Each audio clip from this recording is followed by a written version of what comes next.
much the Lord God has allowed us.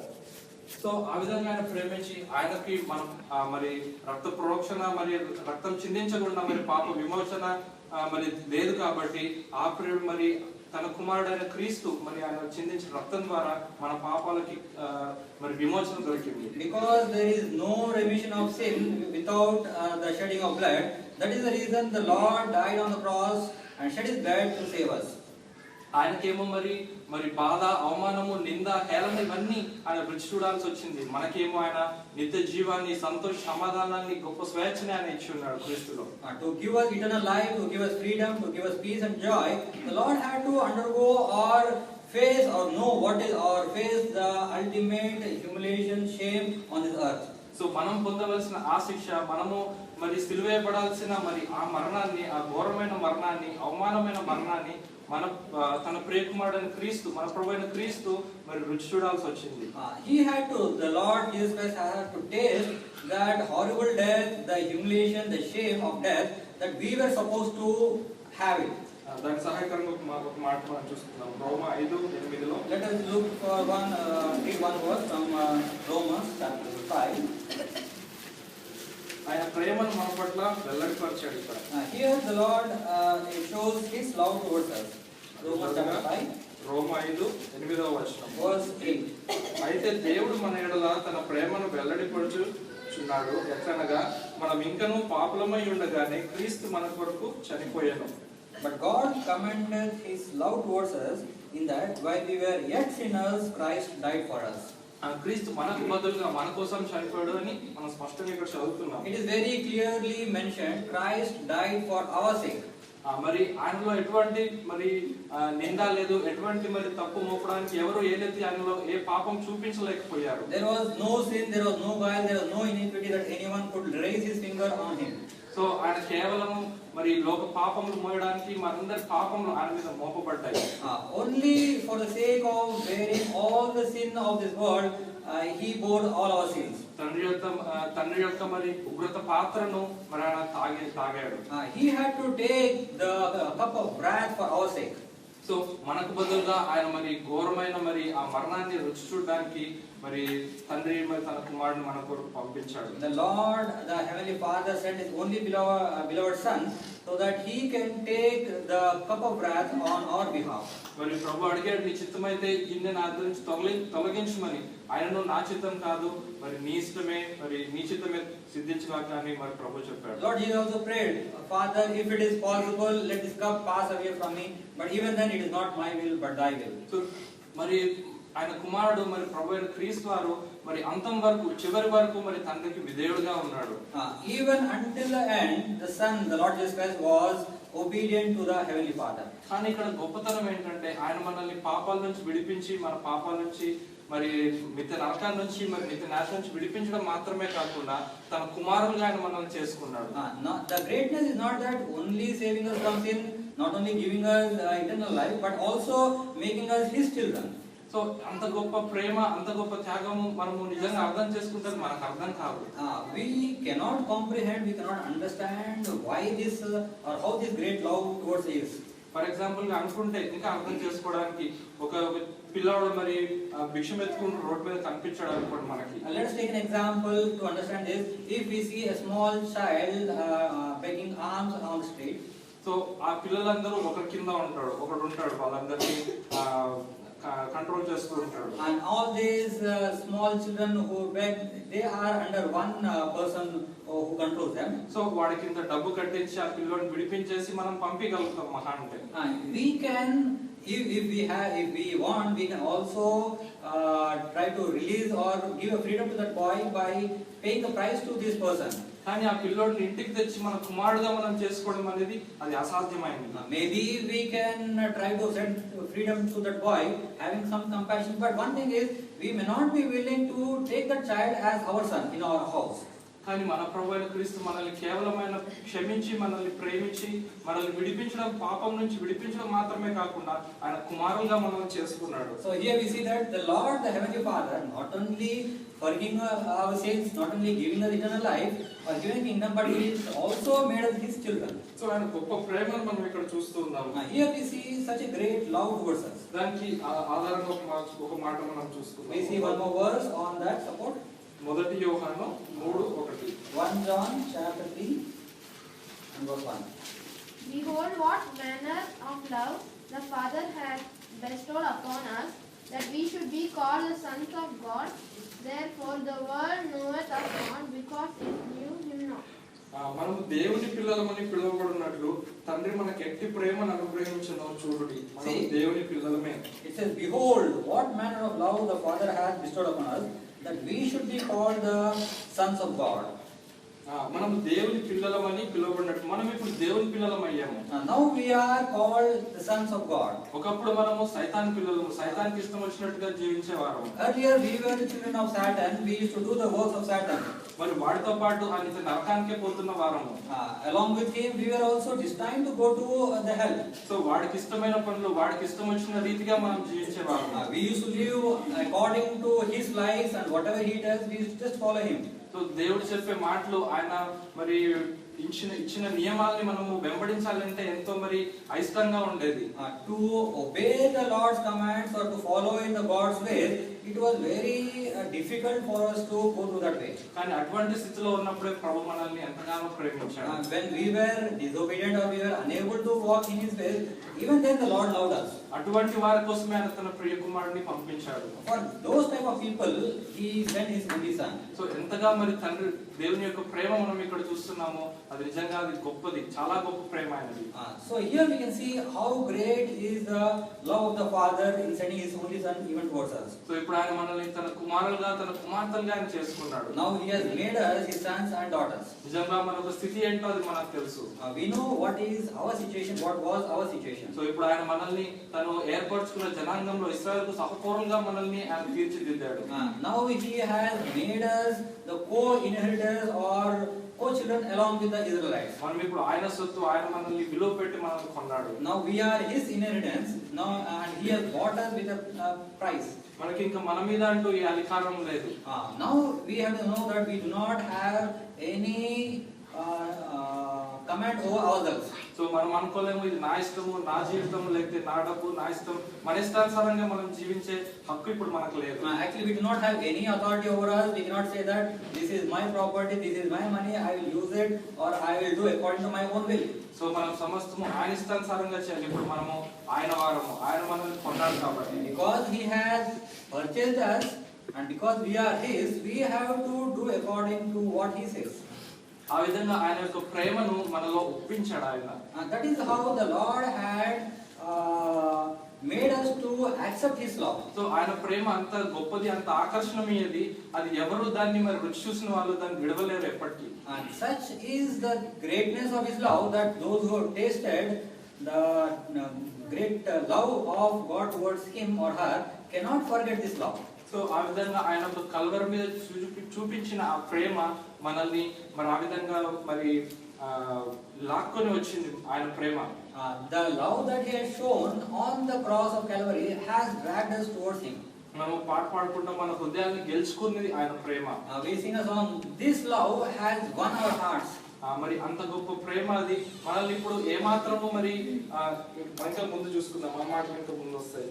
So we can also see some more things about this great love. ఏ విధంగా మరి ప్రభు మనల్ని ఒప్పించాడు అనేది దాని సహాయకరం మాట చూసుకుందాం. మొదటి యోహాను 4:16 మనం చూస్తాం. We see from John chapter 4 verse 16 how he had made us to accept his love. మన ఎడల దేవునికి ఉన్న ప్రేమను మనం ఎరిగిన వారమై దాన్ని నమ్ముకొని ఉన్నాము. దేవుడు ప్రేమ స్వరూపి అయి ఉన్నాడు. ప్రేమ యందు నిలిచి ఉన్నవాడు దేవుని యందు నిలిచి ఉన్నాడు, దేవుడు వాని యందు నిలిచి ఉన్నాడు. And we have known and believed the love that God hath to us. God is love, and he that dwelleth in love dwelleth in God, and God in him. మనం ఆయన యొక్క ప్రేమను నమ్మి ఉన్నాము, దాన్ని బట్టి మనము ఆయన యందు విశ్వసించాము. We have believed the love of the God, and that is the reason why we are trusting Him. ఎందుకంటే ఆయన ప్రేమ మరి దాంట్లో ఎటువంటి మరి క్వశ్చన్స్ అనేవి ఉండవు. ఆయన ప్రేమ ఎంతో మరి క్లియర్ గా ఉంటుంది. There is no ambiguity about His love. There is no question. There is no why about His love towards us. దాంట్లో ఎటువంటి మరి డౌట్ ఉండదు ఆయన ప్రేమలో. There is no iota of doubt about His love towards us. So అటువంటి స్వచ్ఛమైన ప్రేమతో ఆయన మనల్ని ప్రేమిస్తున్నాడు. Such a clear love is what He is loving us.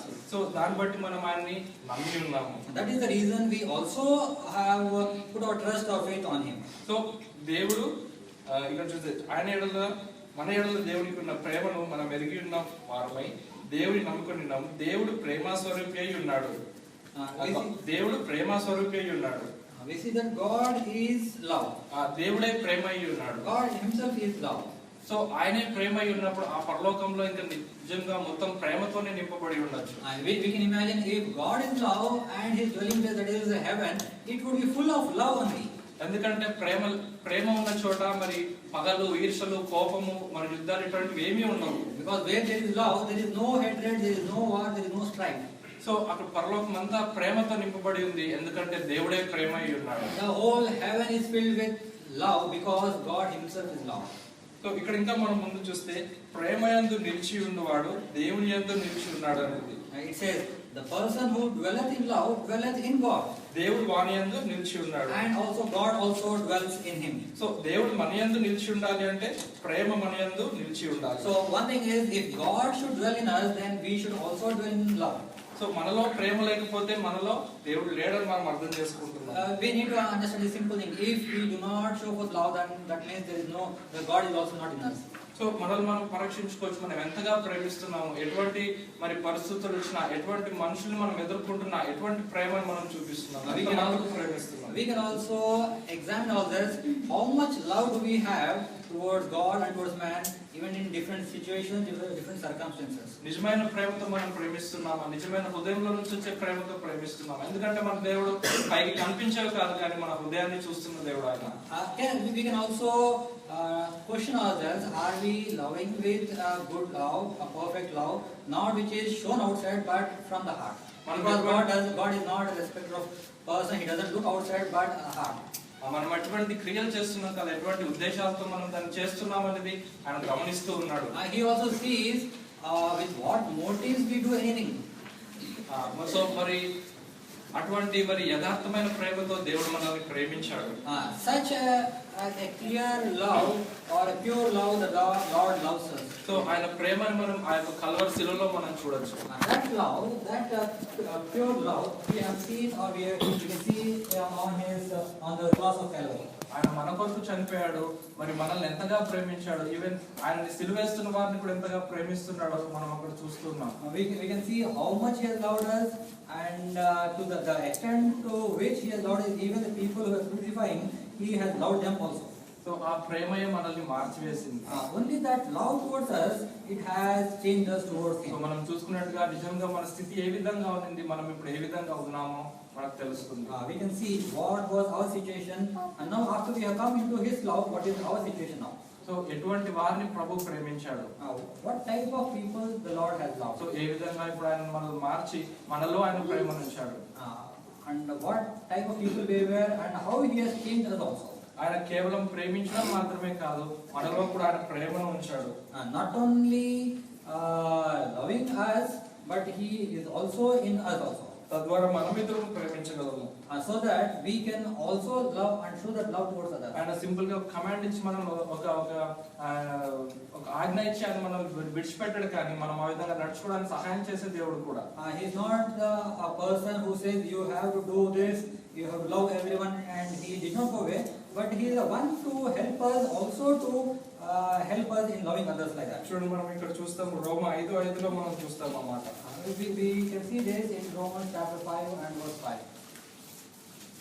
మనకు అనుగ్రహింపబడిన పరిశుద్ధాత్మ ద్వారా దేవుని ప్రేమ మన హృదయములలో కుమ్మరింపబడి ఉన్నది. And hope maketh not ashamed, because the love of God is shed abroad in our hearts by the Holy Ghost, which is given unto us. మరి ఆయన మన హృదయాల్లో కుమ్మరించాడంట ఆయన ప్రేమని. according to the Telugu translation, it says, He has overflowed the love on us. So ఆయన ప్రేమను మనకు కొంతగా ఇవ్వలేదు, మనకు చాలినంత ఇవ్వలేదు, ఆయన ప్రేమ మాత్రం కుమ్మరించాడంట. He is not given a small quantity, a little love, but He is put us exceeding more joy or love on us. తద్వారా ఆ ప్రేమ మనం నింపబడి పొంగి పొర్లి మరి ఇతరులు కూడా ఆ ప్రేమ రుచించడానికి. So that this love we can experience the God's love, overflowing God's love in us, and we can also show forth that same to others also. So ఆ ప్రేమను బట్టి ఆ దేవుని యొక్క ప్రేమను ఇతరులు రుచి చూడగలరు. So that others can also experience that God's love through us. So మనము ఎటువంటి ప్రేమను మనం చూపిస్తున్నామో దాన్ని బట్టి మనం మన దేవుడు ఎటువంటి వాడో అని ఇతరులు తెలుసుకుంటారు. Others can know what is God's love with the love what we show towards others. So మనం చేసే ప్రతి మనిషి మనలో వచ్చే ప్రతి ఒక్క ప్రేమ ఇదంతా మరి దేవుడు మనకి ఇచ్చింది, ఇది మనదంటూ కాదు. Let us know that this love that we show towards others is not something of our own, but it is the love that God has put in us. So మనం చూపించే ప్రేమ, మనం చేసే మంచి పనులు బట్టి మనము ఏ విషయంలో అతిశయించాల్సిన అవసరం లేదు. ఎందుకంటే అది దేవుడిది, ఆయన మనకి ఇచ్చాడు. So we need not take any credit or any thing for the love that we show towards others, because it is God's love that we have received and we are showing it out. ఎందుకంటే ఆయన ఇచ్చిన ప్రేమని లేకపోతే ఆయన పక్కన పెట్టి మనం ఎంత మంచి క్రియలు చేశానో మన గ్రంథంలో ఉంది, మన మంచి క్రియలు మరి మురికి గుడ్డలు లాంటివి అని చెప్పేసి. Because without Him, whatever we do, how much good we do, whatever love we shower, it is just as a filthy rags, as the word of God says. నాకు ఈరోజు పొద్దున వస్తుంటే ఇది గుర్తొస్తున్నప్పుడు ఒకటి గుర్తొచ్చింది. మరి మా తమ్ముడు ఒకడు ఉన్నాడు, మా అక్క కొడుకు, మా వదిన కొడుకు. When I was coming, I had this small thought which came to my mind. I have a cousin. So వాడు ఒక రోజు ఒక పోస్ట్ పెట్టాడు అన్నమాట ఈ విధంగా. He has made a post on the system. వాడు అబ్జర్వేషన్ నుంచి వెళ్తుండగా వాడికి ఒక చిన్న పాప రోడ్డు పక్కన పడేసి ఉన్న పాపని వాడు చూశాడు. He saw a small child who was thrown or who was down on the streets. Even days baby కాదు, maybe hours baby లాగా ఉంది, చాలా చిన్న పాప. And it is a newborn baby just a few hours back. So అంత దుమ్ము అట్లా అంటుకొని మరి మేబీ అక్కడే ఒక హాస్పిటల్ ఉంది, మేబీ అక్కడ నుంచి ఎవరైనా పడేసి వెళ్ళారేమో తెలియదు. మొత్తానికి వీడు చూశాడు ఆ పాపని. There was a nearby hospital. Maybe the child was born a few hours, a few minutes back, and maybe did not want, and they threw the child there and went away.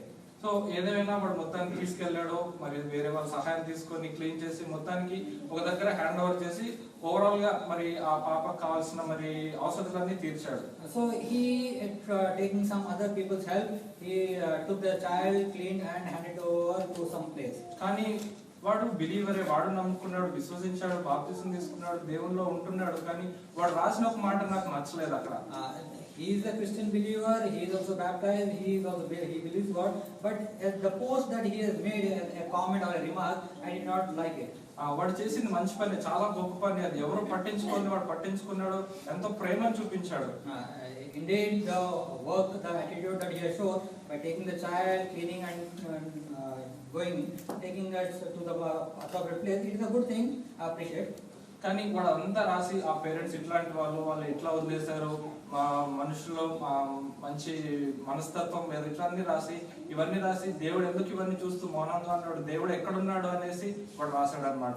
He made some comment saying that these people who have forsaken a child, these type of people, made a few comments, and then he again wrote, how can God keep quiet looking at all these things? So దానికి అందరూ మరి దేవుడిని negative గా రాసుకుంటూ దేవుడు చూస్తూ మరి ఆయన ఎట్లా ఇగ్నోర్ చేశాడు, ఇవన్నీ ఇట్లాంటి రాస్తూ ఉన్నారు జనాలు. So people who have looked at that comment, who have looked at that picture order, they also responded by putting some more adverse comments about God and saying how can God do this thing also. నేను చూసి immediate గా వాడికి నేను message పెట్టా, దాంట్లో కాకుండా దేవుడు ఆయన ప్రేమై ఉన్నాడు, దేవుడు నిజంగా ప్రేమిస్తున్నాడు కాబట్టి నిన్ను అక్కడ తీసుకెళ్లి నీ ద్వారా పని చేయించాడు. కానీ ఆయన చూస్తూ మౌనంగా ఉండలేదు, లేకపోతే ఆయన ఆ విధంగా లేకపోతే దేవుడు ఎక్కడున్నాడు అనడానికి అవకాశం లేదు, నీ ద్వారానే ప్రభువు పని జరిగించాడు అని చెప్పేసి జ్ఞాపకం చేశాను.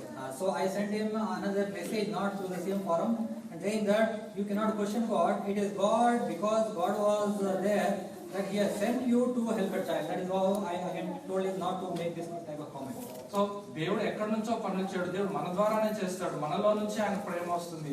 వాడిలో ఉన్న ప్రేమ దేవుని ప్రేమయే. So God does not work from some other source, but God works through us through His love towards us. So మనం ఏదో మంచి వాళ్ళము, ఆయన ఏం చేయట్లేదు అని కాదు. మనలో ఉన్న మంచితనము, మనం చేసే ప్రతిదీ ఆయన నుంచి చేసేది, ఆయన మనకి ఇచ్చింది. అది మనకు ఆ ప్రేరేపణ నుంచి, ఆ దారి నుంచి తీసుకెళ్ళేవాడు ఆయనే.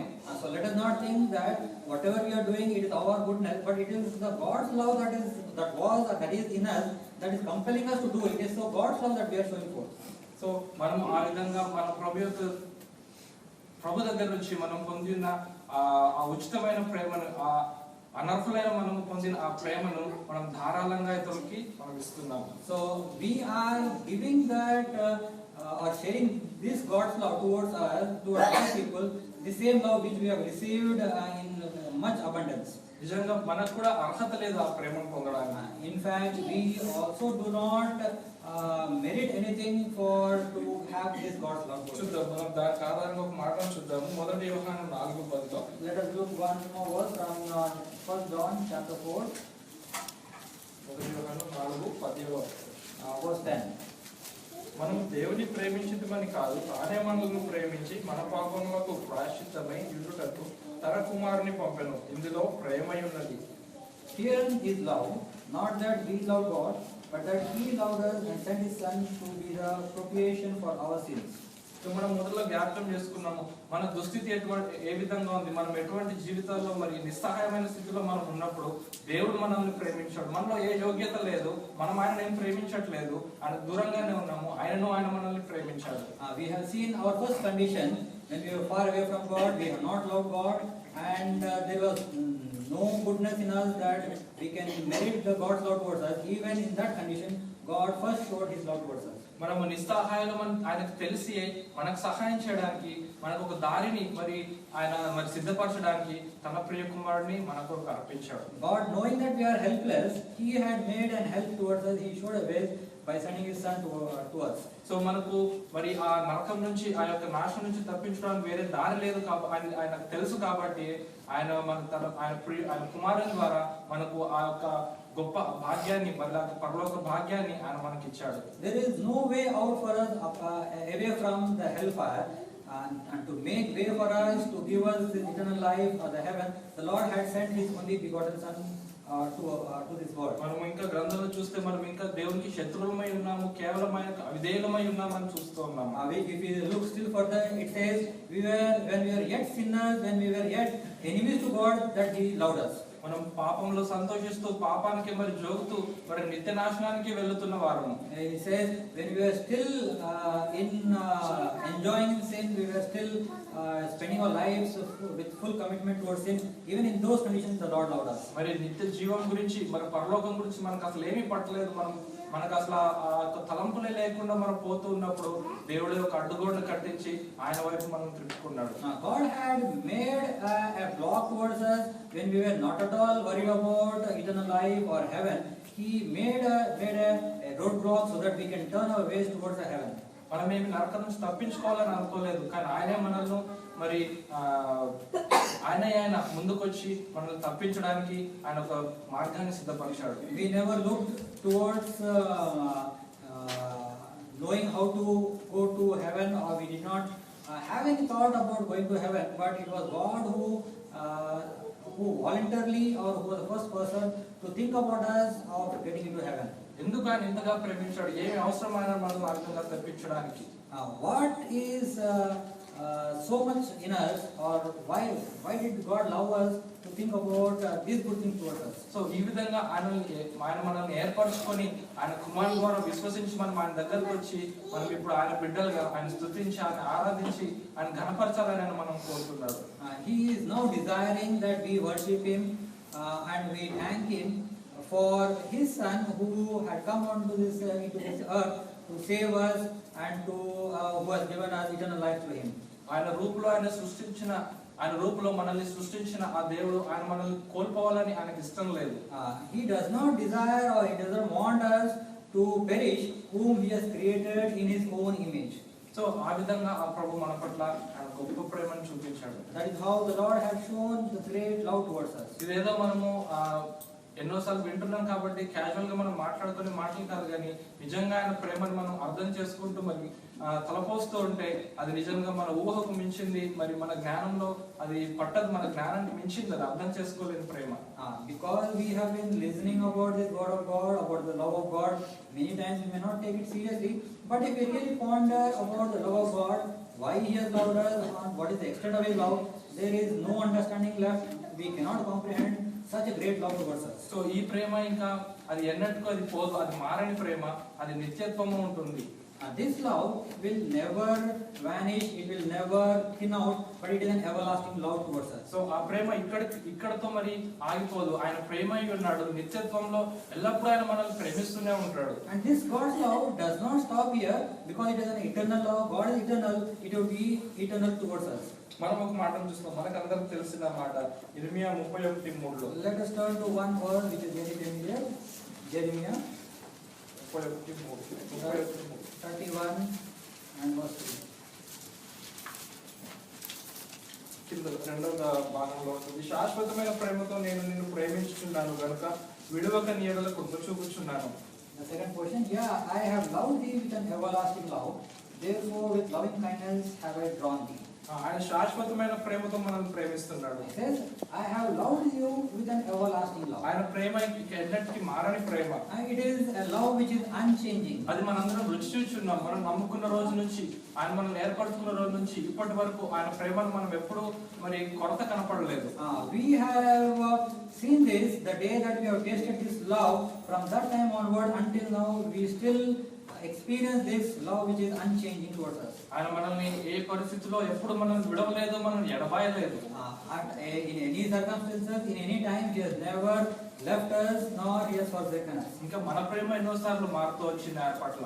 But our love has changed towards Him at every time, in every situation. మనం ఎన్నోసార్లు సనిగినను గొనిగినను ఆయన మీద మరి డౌట్ వచ్చినను, ఎన్నో ప్రశ్నలు ఆయనకు వేసాను, ఎన్ని చేశాను, ఆయన ప్రేమ మాత్రం మన పట్ల మారలేదు. Many times we have doubted on Him, many times we have questioned Him, many times we have shown our displeasure, yet the God's love has not diminished. ఎన్నోసార్లు మనం ఆయన నమ్మకుండా, మరి ఆయన ఆదరించకుండా, ఆయన వైపు చూడకుండా మన దారులలో మనం వెళ్తున్నప్పుడు కూడా ఆయన మనల్ని విడిచిపెట్టలేదు ఆ విధంగా. Many times when we have gone in our own way without looking to Him, or without looking for the direction, without seeking Him, and when we have gone astray also, the Lord still has loved us. Even మన ఇంట్లో అయినా ఒక్కొక్కసారి మన parents వినకుండా వెళ్ళిపోతే, సరే వెళ్ళిపో అని వదిలేస్తారు కొన్నిసార్లు. As parents, even when we tell our children not to do this, but still persisting to do this, then we say, okay, go, let's see, you go ahead. ఇంకా మా ఇంట్లో అయితే కోపం వచ్చినప్పుడు పోయి ఎక్కడైనా వెళ్ళిపో అని అంటారు, కానీ వాళ్ళ ప్రేమ వాళ్ళు విసిగిపోతారు. మరి అటువంటి విసుకని ప్రేమ, మరి ఎంతో మరి దీర్ఘశాంతాన్ని చూపించే ప్రేమ మన దేవుడిది. As parents, we say, okay, you go and do somewhere, go ahead somewhere. We get very much annoyed with these people, but still the Lord was never annoyed with us. మనం ఎన్నోసార్లు అనుకుంటాం, నిజంగా అంతగా ప్రేమించే దేవుడు ఉంటే మనకెందుకు ఎన్నోసార్లు జవాబు ఇవ్వడు, ఎన్నోసార్లు ఎందుకు ఆయన మన పట్ల మరి ఉన్నాడు అన్న మరి నిశ్చయత మనకి ఎందుకు కలిగించడు అని చెప్పి. Sometimes I feel, if God's love is so great, why does sometimes it looks as though God is not hearing me, or God is not concerned about me. ఎన్నోసార్లు మనకు వచ్చే ప్రశ్నలు అవి, నువ్వు ఎక్కడున్నావు అయ్యా, నిజంగా ఉంటే మరి జవాబు ఎందుకు రావట్లేదు అని అడుగుతూ ఉంటాం. Many times we have a doubt, we have a question within us, if you are really there, why you are not answering me in this situation? ఆయన మన ప్రశ్నలతో మరి ఎమోషనల్ గా ఫీల్ అయిపోయి రియాక్ట్ అయ్యే దేవుడు కాదు. ఆయన ఎంతో మరి దీర్ఘశాంతంతో ఉండి చూస్తూ మరి సమస్తాన్ని అర్థం చేసుకున్న దేవుడు, ఫ్యూచర్ ని చూసిన దేవుడు. ఆయన ఇచ్చే సమయంలో ఇస్తాడు, చేసే విధంగా సమస్తము చక్కగా చేస్తాడు. God is knowing what is future, what is good to us in the days to come. So that is the reason He never has reacted according to our situations or according to our margins. మరి నేను ఒక విషయం చెప్తాను, మరి ఈ కొద్ది రోజులుగా చూసింది, మరి నా భార్య నాకు కోపం రావచ్చు, కానీ ఆయన నేను చెప్పాలనుకుంటున్నా. I would like to share though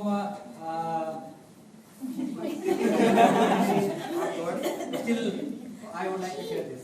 మరి 2 నెలలుగా మరి ప్రార్థన చేస్తుంది, మరి 2 నెలలుగా మరి అడుగుతుంది, కానీ ప్రభు ఏమి మరి సమాధానం రావట్లేదు, మౌనంగా ఉన్నాడు ప్రభు. For 2 months she's been praying, we've been praying, but there is no answer for the last 2 months. కానీ ఆ 2 నెలలకు ముందు నేను చూసినప్పుడు ఉద్యోగాలు రావడము, మరి తన పనులు చేసుకోవడము, మరి తిన్నామా, మరి మామూలుగా చదువుకొని ప్రార్థన చేసుకోవడం, ఇటువంటి జీవితం అయిపోయేది.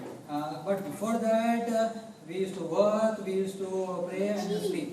కానీ ఇప్పుడు మాత్రము పొద్దున్న నుంచి మరి వాక్యం చదువుతున్నాయి, మరి రాత్రులు ఎప్పుడు లేచి చూసినా ప్రార్థన చేస్తున్నాయి, ప్రభువుతో ఎంత దగ్గరగా వస్తున్నారు అనేది మనం చూడొచ్చు ఇటువంటి పరిస్థితుల్లో. But now in these difficult times, now I can see, or we can see how much closer we are coming to God, spending more time with God on prayer, in prayer or in reading word. So ఆయన ప్రేమ లేని వాడు కాదు, నిజంగా ఆయన ప్రేమ ఉన్నవాడు కాబట్టి మనల్ని ఆయన కోల్పోదలుచుకోలేదు. ఆయన నిత్యత్వంలో మన కొరకు సిద్ధపరుస్తున్నాడు. ఇవన్నీ కూడా మనకు పెద్ద మరి ఒక లెక్క కాదు అసలు. Giving these earthly things or our desires is not a big thing, it is a small thing, but still because God loves us, there are some things He is not giving us so that He might draw us closer to Him. కొన్నిసార్లు ఆయన విశ్వాసంలో బలపరుస్తూ ఉంటాడు. Sometimes He strengthens us in our faith. ఒక్కొక్క సహోదరుడు ఈ విధంగా చెప్తూ వచ్చాడు. ఒకసారి ఒక డోర్ ఉంటుంది, ఆ డోర్ ని నెట్టుతూ ఉంటాము. One brother shared like this, there is a door and we push the door. So అవతల నుంచి ఇంకో వ్యక్తి ఇటువైపు నెట్టుతూ ఉంటాడు. Then another person who is pushing the door on the other opposite side. So అది ఎంత నెట్టినా అటువైపు వెళ్ళదు. సో 2 చేతులు పెట్టి ఇంకా నెట్టుతూ ఉంటాము. So because it is not moving or it is not opening, we again put some more pressure with the second hand also. So అటువైపు ఉన్న వ్యక్తి ఇంకా ఫోర్స్ తో పుష్ చేస్తుంటాడు. Then we see that there is other side, the brother also is pushing with both hands with more pressure. అరే door తెరుచుకుంటలేని మనం వెనక్కి వెళ్ళిపోం, అది మన ఇంటి డోర్. సో దాన్ని ఎట్లయినా మనం బలం పెట్టి బయటికి నెట్టేస్తాం ఇంకా. Because it is our own house door, so we don't go back, but we try to apply more pressure to open the door. So అదే విధంగా మన అవసరతలే మనం పొందాల్సినవి. సో దాన్ని మనం పొందడానికి మనలో ఉన్న పూర్ణ బలాన్ని, పూర్ణ శక్తిని మనం పెడుతూ ఉంటాము. Because it is our need, because we need it, what we do is we put more pressure, we put our whole-hearted pressure on it. So దాన్ని బట్టి మనలో ఉన్న పూర్ణ శక్తి లేకపోతే పూర్ణ విశ్వాసం బయటకు వస్తుంది. That is how the whole strength or the total faith comes out. ఎన్నోసార్లు మనలో విశ్వాసం ఉంటుంది, గొప్ప విశ్వాసం ఉంటుంది, కానీ అది మనకు తెలియదు. ఆ సిచ్యువేషన్ మనం దాటిపోయే వరకు, లేకపోతే మనలో ఉన్న విశ్వాసాన్ని మనం వాడి దాన్ని జయం పొందినప్పుడు కానీ మనకు తెలియదు మనలో ఉన్న విశ్వాసం. Until we experience the victory in this difficult situation, only then we know what is the limit of our faith towards God. So ఆ విధంగా ఆయన తన ప్రేమను చూపిస్తూనే ఉంటాడు. మనము గ్రహించలేము, కొన్నిసార్లు అర్థం చేసుకోలేము, కానీ ఏదేమైనాను ఆయన ప్రేమను మాత్రం చూపించకుండా ఎప్పుడూ ఉండడు. We may not understand God's love, God's concern towards us, we may ask, but still it is because He loves us, He shows His concern towards us. ఆయన ఏది ఇచ్చినాను, ఏది ఇవ్వకపోయినాను, ఎటువంటి పరిస్థితులు ఆలోచిస్తాను, ఆయన నిజంగా మన స్థుతులకు, మన ఆరాధనలకు ఆయన అర్హుడు. మనం ఆయన ఆరాధించే బద్దులమై ఉన్నాం. Whatever He does, whether He gives or not, whatever He has given or He has not given, it is we are bound to worship Him for what He is. మన మూడ్ బాగాలేకపోతే, మనము లేకపోతే డిస్టర్బ్ లో ఉంటే మనం ఇప్పుడు ఆరాధించాల్సిన అవసరం లేదని మనం అనుకోలేము. We cannot think that because I am not in a mood to worship, or because I am not having some peace, I should not worship. There is nothing of that sort. మరి ఎటువంటి పరిస్థితున్నా ఏవైనా వాటన్నిటిని మనం దాటి వెళ్ళగలము. ఆయన తప్పకుండా సహాయం చేస్తాడు విశ్వాసంతో మనం ఆయన వైపు చూస్తూ ఉన్నప్పుడు. Whatever the situation, whatever be the circumstances, we will overcome the circumstances with the help of the Lord. నేను ఒక దగ్గర విధంగా చదివాను, everything will be good at the end, if it is not good that is not the end అని చెప్పేసి. ఒక దగ్గర నేను చదివాను, మరి అంతం వరకు, అంతం లోపల మరి సమస్తము సరిదిద్దుకుంటది, అంతా సరిదిద్దుకోలేదు అంటే, మంచి ఇంకా జరగట్లేదు అంటే ఇంకా అంతం రాలేదు అని అర్థం. It says everything will be good at the end, but if the good has not come, then that means that end has not yet come. అంటే ఇంకా ప్రభు పని చేస్తున్నాడు, ఇంకా ఆయన ప్రోగ్రెస్ లో ఉన్నాడు. మనం తొందర పెట్టాల్సిన అవసరం లేదు. That means the Lord is still working on it, and we need not put pressure upon that. మనకేమి ఆయన లాస్ చేయడండి. ఆయన నమ్ముకున్నప్పుడు, ఆయన ఎందుకు విశ్వాసం ఉంచినప్పుడు మనకి ఎటువంటి నష్టాలు ఆయన కలుగు చేయడు. Let us remember that we will not be prone to any loss if we trust the Lord. మనము విశ్వాసంతో ఆయన వైపు చూస్తున్నప్పుడు అదొక టైం వేస్ట్ లాగా మనం అనుకోకూడదు. Let us not think that it is a waste of time if we put our trust on the Lord. So ఆయన మనకు ఎవరికి రుణస్థుడై ఉండడు. ఆయన మనకి ఏదైతే ఆపాడో దాన్ని సమృద్ధిగా ఆయన తీర్చి మరి రిస్టోర్ చేయగల దేవుడు ఆయన. Let us also remember a very important thing, God is not in debt to us in any way. So ఆయన మనకు మనకు ఎక్కడ రుణస్థుడై ఉండడు. మనకు ఆయన ఏదైతే సిద్ధపరిచాడో ఆయన కేవలం మనల్ని ఆయన సిద్ధపరచడానికే కానీ ఆయన ఏ విషయాలు ఆపడానికి మన జీవితంలో ఎటువంటి కార్యాలు చేయడు. Only to prepare us. He may be delaying, but he has no thought of not giving to us.